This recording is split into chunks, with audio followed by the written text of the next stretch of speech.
semuanya, di video kali ini saya akan membahas tentang materi kelima, surat bisnis komunikasi bisnis.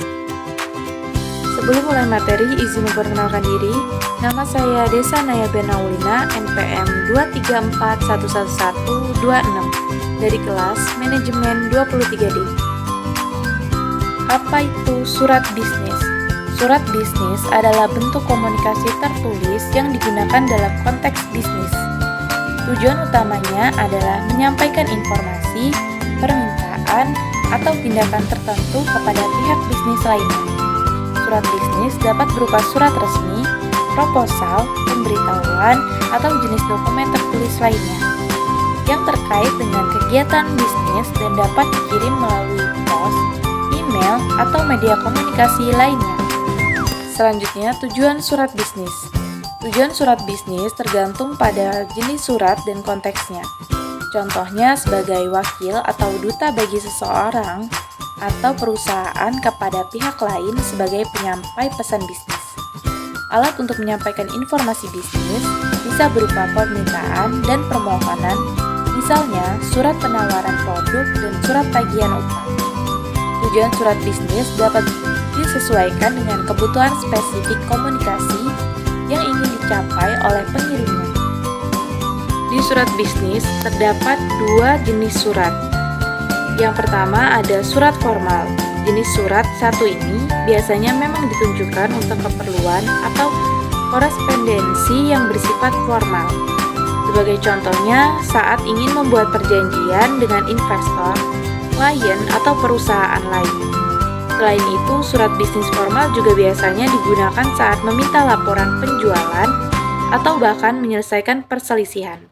Sebaiknya harus membuat suratnya dengan formal, mulai dari bahasa, kop surat, dan lain-lain. Yang kedua, jenis surat informal. Kebalikan dari surat formal, informal justru adalah jenis surat bisnis yang terlihat kasual dan tidak terlalu kaku.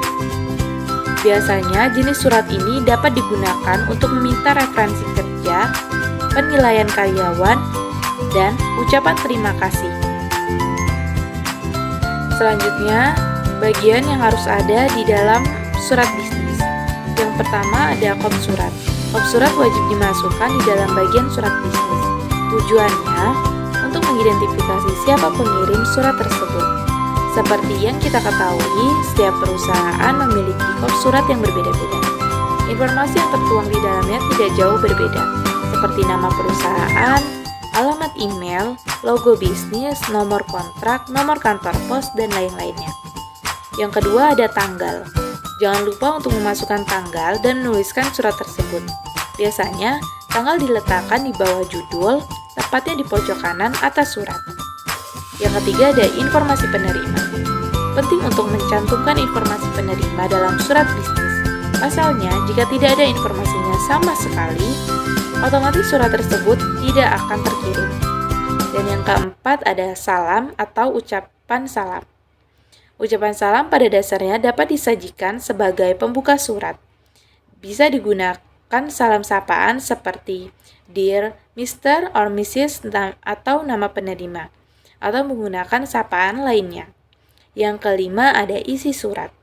Dalam surat bisnis, kamu bisa membuat paragraf dengan membaginya menjadi 3 bagian, yaitu paragraf pembuka, isi, dan paragraf penutup. Paragraf pembuka bisa dimulai dengan penjelasan mengenai alasan kamu mengirim surat tersebut. Lalu pada bagian isi dijelaskan informasi penunjang, misalnya tempat undangan, tanggal, jam, dan lain-lain. Kemudian di paragraf terakhir ada bagian penutup. Bisa memberikan kata-kata untuk menunggu pihak dari penerima dan mengucapkan terima kasih.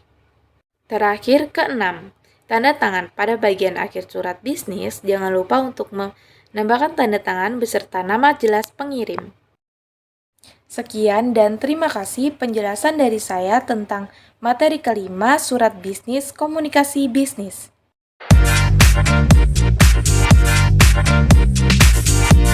Thank you.